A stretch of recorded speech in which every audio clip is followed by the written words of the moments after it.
Hello, folks. Welcome back to Learn Synthesis with Ableton Live. I'm your host, Dr. Lawrence W. Moore of the Wayfarer Project. In the previous episode, we looked at the instrument called Collision in Ableton Live and saw how we could use it to basically emulate some acoustic percussive sounds and tuned percussion sounds and all sorts of different things. But we mostly looked at basically what all the things in the interface do and what all the settings and parameters are and how they work in crafting the sound. But in this episode, I'm going to take a different approach and we're going to actually make some sounds with Collision. Because one of the things I found very useful with this instrument is that I could try doing some rhythmic things with it, like a percussion instrument, and then at the same time, use it in pitched or sometimes in unpitched ways that I just started generating music a little bit differently. So I don't know, this will hopefully be useful for you in at least giving you a little different perspective of another way of going about creating some ideas and some things you can do with Collision, or at least see how you can make different types of sound using Collision. So without any further ado, let's get on with the episode.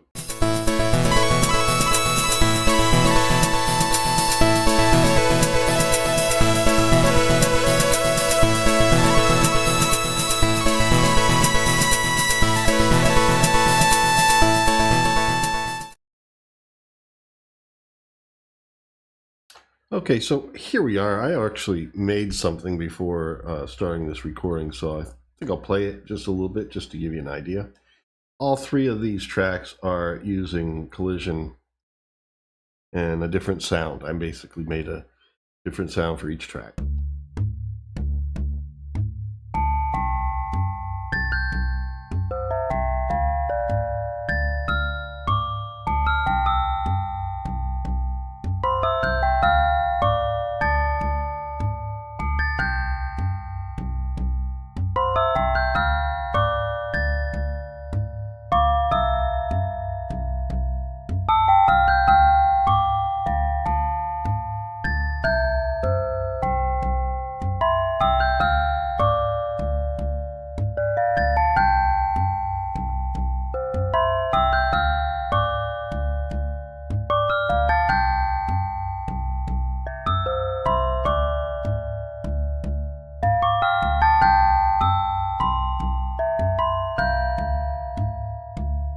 Okay, so I have it looping and stuff like that. I don't know, I might make this into something.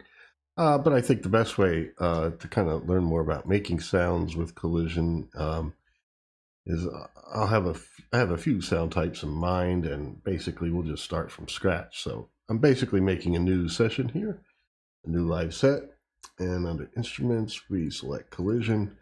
There we go, and we're on this track.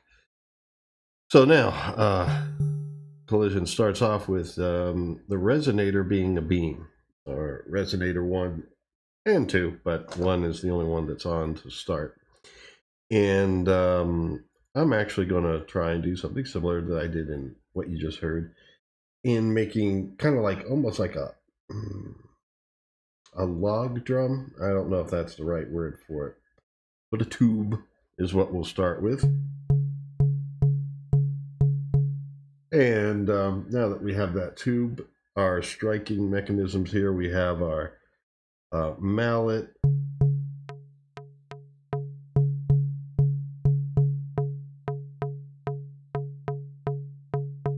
somewhere around there, varying its stiffness. Here it sounded a little pinched off, here a little more open. This actually gives a bit of an attack to it, and at the same time it's not too bright and pinchy. We hear it resonate outwards. If you do get a bit pinchy with it, you can always adjust the decay over here.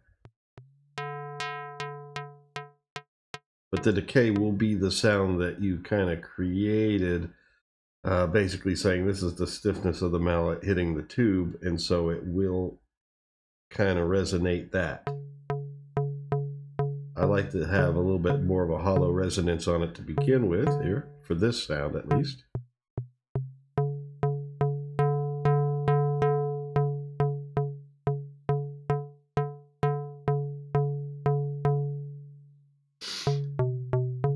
How about there?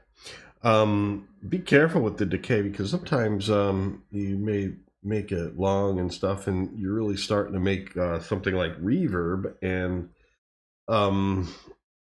I like to at least make this something where the amount of decay I have here is not the reverb that I want to color it with eventually. Later I could add more reverb, but right now I'm saying, all right, this is the type of instrument that I want, and later I can use reverb to do that. Because here using decay as reverb would really kind of limit your options as to what you could do with the reverb, because there's less options here. It's more of like a design of your instrument option, and then later you can add makeup to it.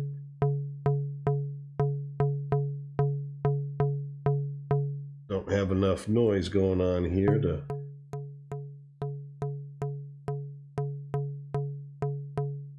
I wanted to brighten that up a little bit.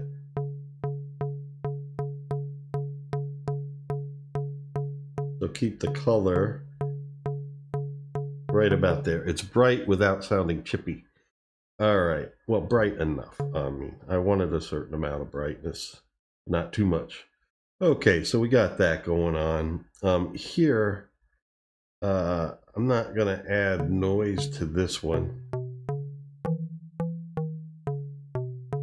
because I like this sound as is, kind of, although we could add a second resonator and put this resonator parallel. See right here, I'm going to put it 1 plus 2, not 1 going into 2, meaning 1 becoming like a driver of 2's sound. This is 1 and 2 parallel to one another, like 2 resonators that will be sounding simultaneously. So I want it to sound like 2 tubes. So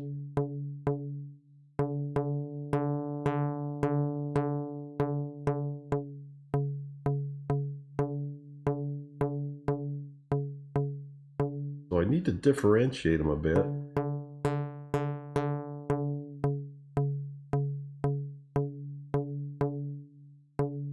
How about like that? But not have them sound, I don't want them to sound so different. Maybe take the 1 and tune it down. Nah, that's maybe too much.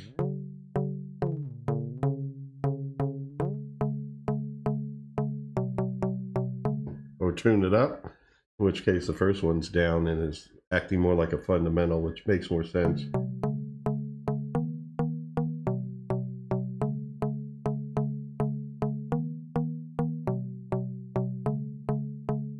And there, all of a sudden, I've just changed this from just a pure percussion instrument to almost like a bit of a bass sound. And although maybe not like a bass, but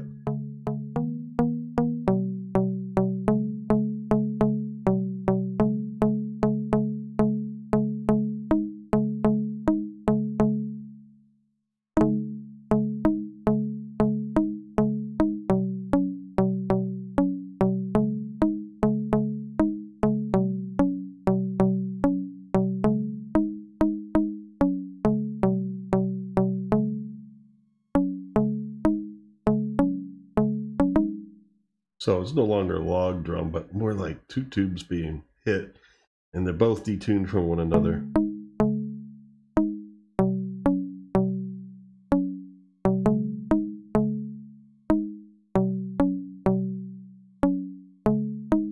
Yeah, let's record that in a little bit there and see what we can generate as far as other ideas are concerned. I usually don't do the music production side of things in these episodes. It's mostly about sound design. But since I'm kind of stretching out here a little bit today and showing some different options and making things with collision, I'd like to also show you maybe just how this can drive a little bit of inspiration, in doing things a little bit differently.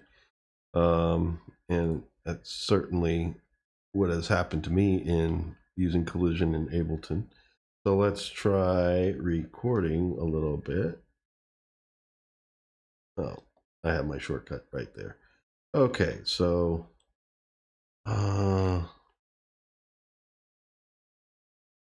let me hear what we're at. 1, 2, 3, 4. And let me just play along, see if this works. Yeah.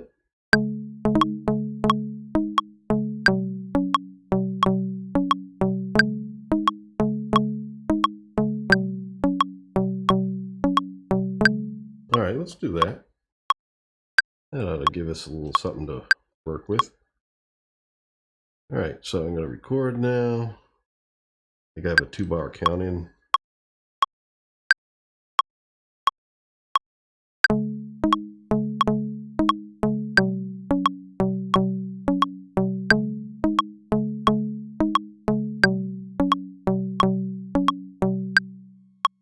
There we go. Perfect point to loop. Well, maybe not perfect, but a good point to loop. And like that. Let me just quantize it quick so we can copy and paste it and have something to play on top with, make some more ideas. Okay, can you give me the, yeah. There you go. All right. Now, I believe, although I better check what my quantize settings are. Quarter note, yeah, that won't be 16th. I put on 8. 16th. It could be start times and durations. Okay, apply. And then I believe, yeah, isn't the shortcut Control U?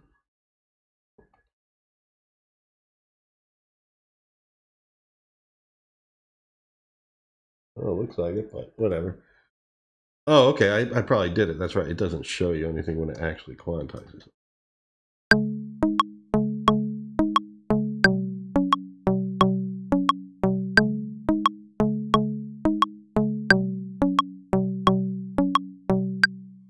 Okay, yep, that's on time. Make sure.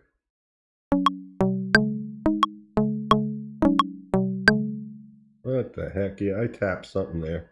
It didn't work right. Let me undo.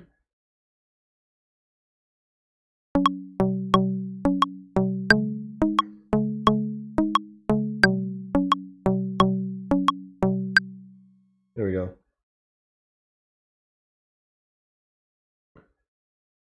Copy and paste you. A few times. Have something to jam on top with. That's all. What was that?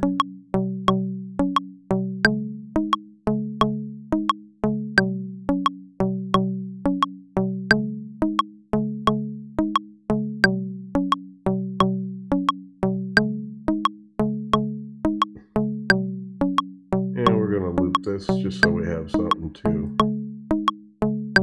play off of when I develop some more others, some other sounds. So while that's going, make a new MIDI track, put collision on it. Well, I meant the track I just made, but if you want to be that way. Oh, I made an audio track, that's why. Oops. All right.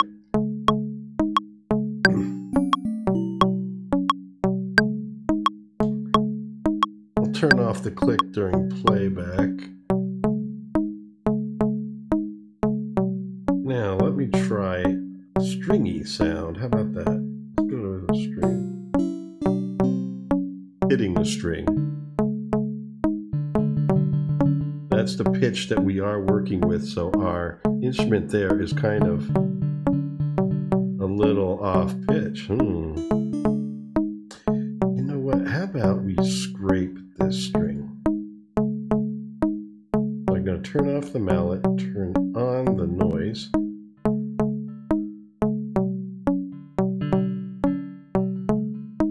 But it's more of a tap right now, so let's turn up the envelope and turn up the attack time so it's more of a scrape.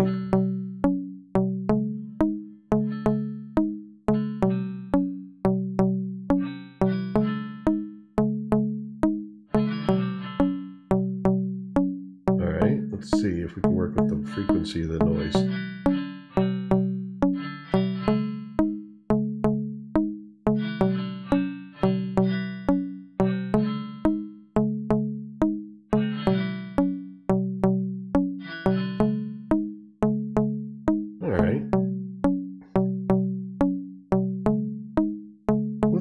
right, now let's see what happens when we put two strings together and have this first one go into the second, or basically it's stimulating the sound of the second string.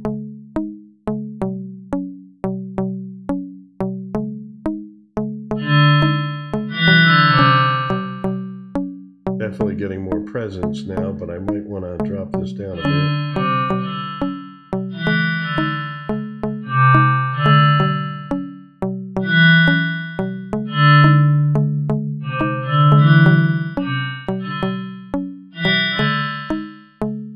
There.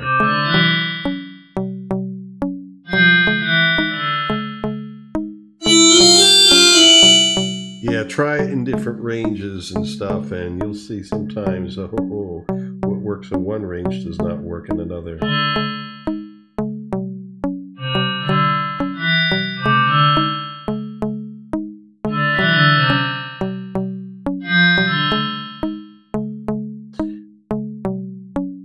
Either way, I feel like I'm kind of working with a caged tiger here that's about to explode on me. What if these strings were parallel to one another?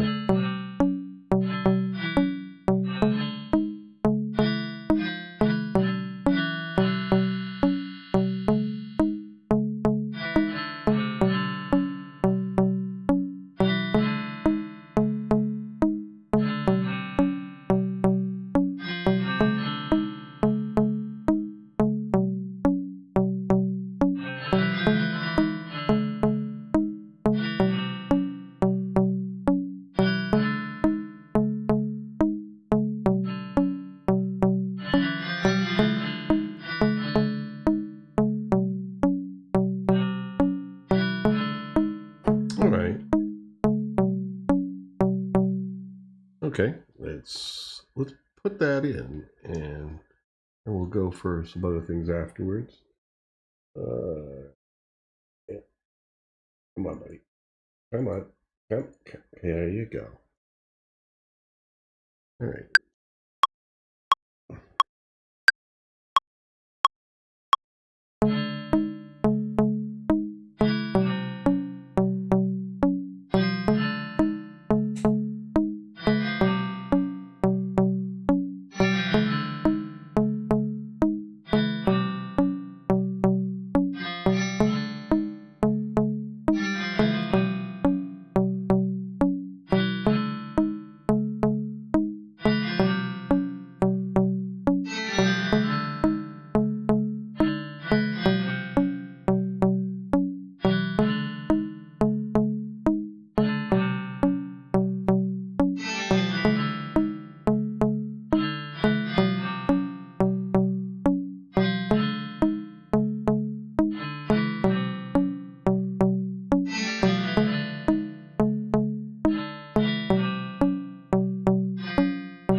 Okay, and yeah, looped around, so it probably fudged up the beginning a little bit there. Not that it was all great masterpiece to begin with, but man, I made a long loop and I wasn't expecting to have to play that long.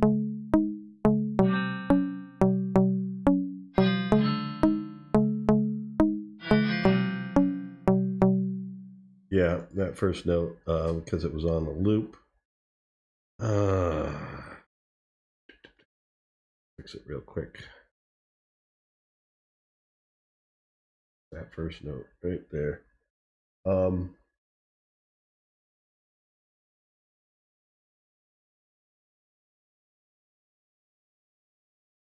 Whoa. Undo that.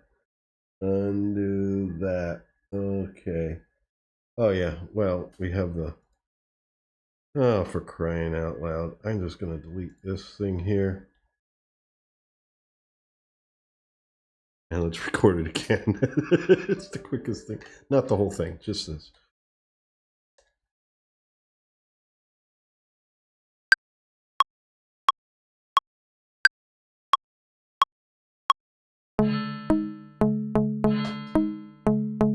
And then stop it right away. There we go. There we go. So we got that note in there now, and we can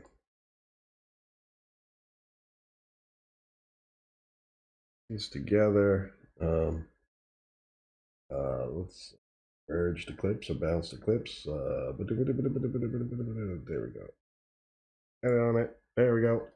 Uh.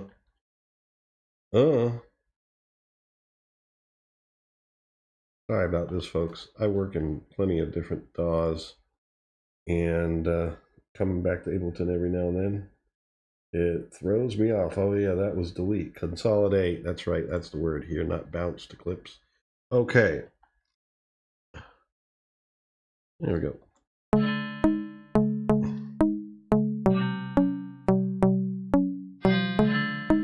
All right, good enough for now. We're talking about sound making here. But I am going to save this so that, you know, in case something happens, I could call it up real quick.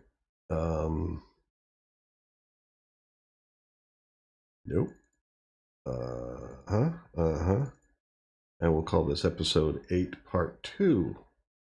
Personal was the one that I made as a demo at the beginning. Yeah, this is mostly about sound design, but I just record a few things in just to kind of drive some ideas. Okay, so let's go up here.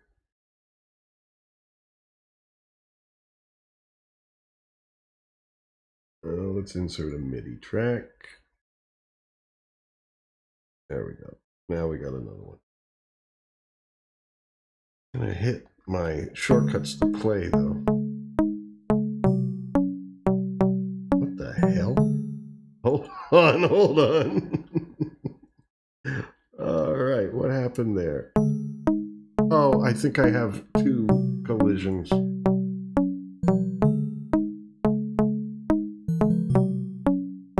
Yeah. All right, now hold on here. Undo.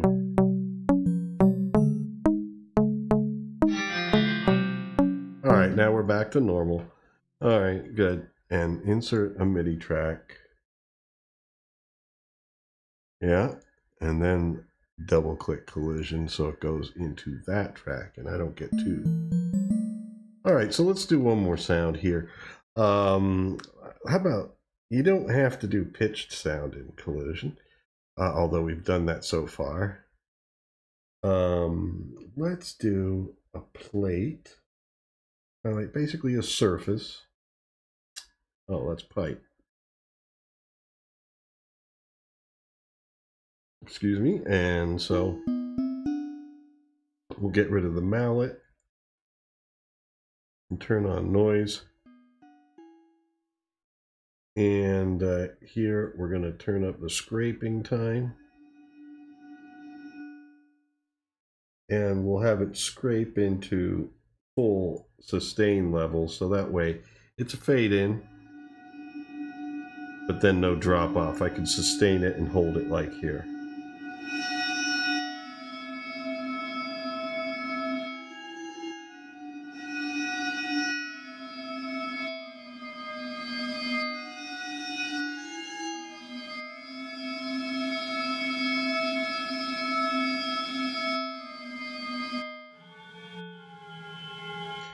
Now just note that because of this delayed attack time, any musical ideas with this are going to sound, you know, they're going to have a slow attack to them. Let's add a second resonator.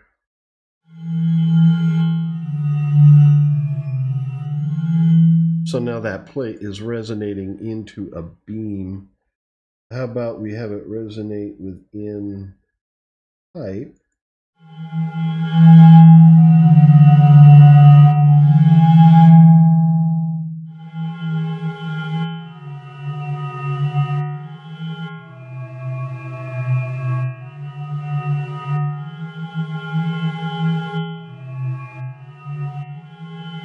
But we are pitched. Remember, I was going to be getting away from pitch. Well, we kind of did until we really started resonating it more.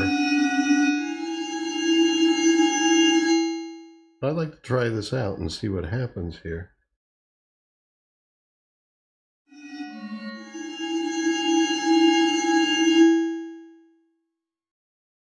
so that pipe has this plate resonating within it. It's like scratching a plate with noise and having that resonate within a pipe.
Okay, you get the idea. I don't know that I want to record all of it all the way in.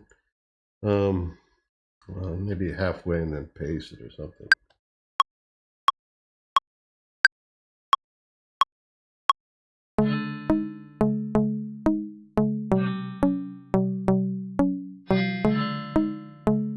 Here we go.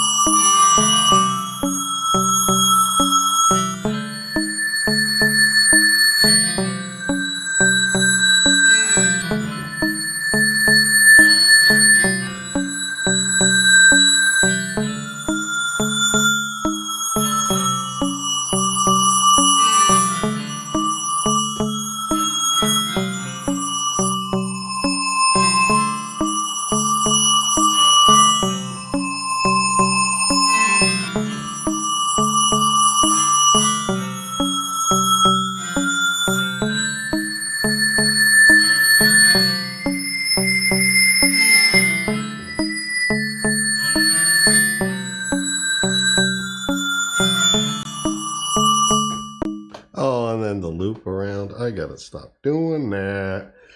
But anyway, you get an idea of some other sounds. Let's just go ahead and do one more sound possibility, because this really is about sound design and synthesis. And yeah, let's experiment a little bit more. I don't have to compose a piece, but at least you can see how one idea can drive another and another and another. How about like some high-pitched or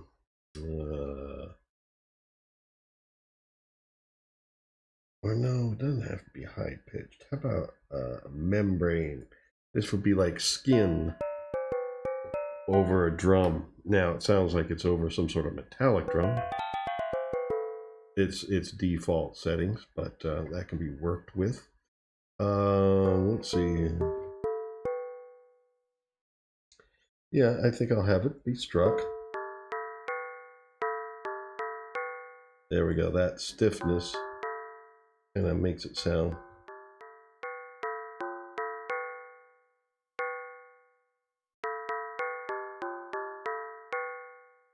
pretty cool. All right, so now it's like hitting the skin of a metallic drum head, you know? Well, the drum head isn't metallic, but the drum itself certainly sounds like it.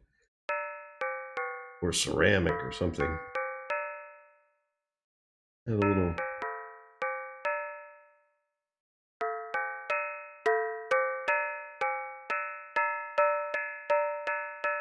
Yeah, I was just trying to make that tap a little brighter. There we go.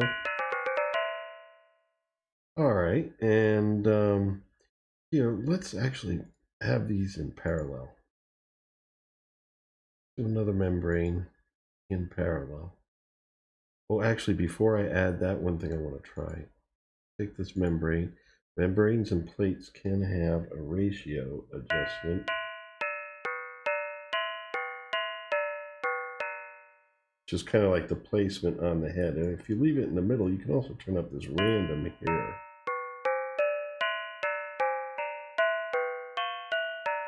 And yeah, if you're hearing this on speakers that are spaced apart, you'll be able to hear the stereo perspective. Or if you're listening on headphones, built-in speakers on a cell phone or laptop, they're not spaced apart.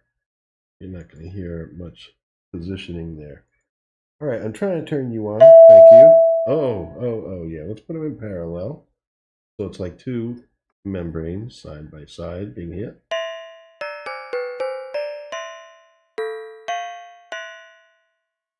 And this one can have a little randomness too.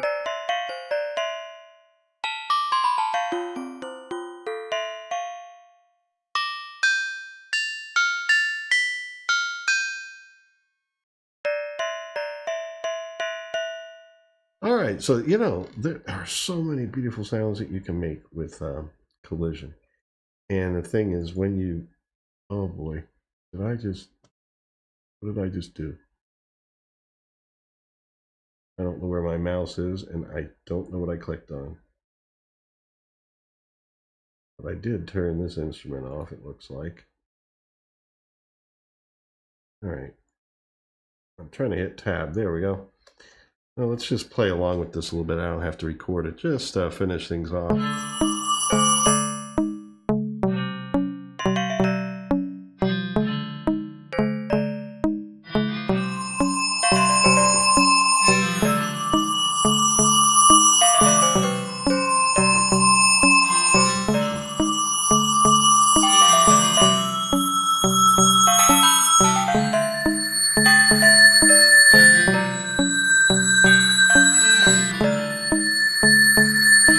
Yeah, so in that, this is what I was playing. So, it's pretty cool stuff. There's a lot of sound possibilities with collision. I just wanted to jam with it a little bit just to give you some ideas and just to show you that, like, when I try, working with it, it kind of launches me in this direction where it sounds like a bunch of people in the countryside. One's got a pipe, one's got a plate, and they're just banging things, jamming together, getting into the zone around a campfire or something. So anyway, folks, that is it for today. Hopefully you found some use out of this. If so, please hit that like button. Please leave a comment. Say hello. Help keep me from being lonely and stuff here on this series and stuff. Well, I know people are watching, but it's good to hear it now and then. But until next time, take care and stay free.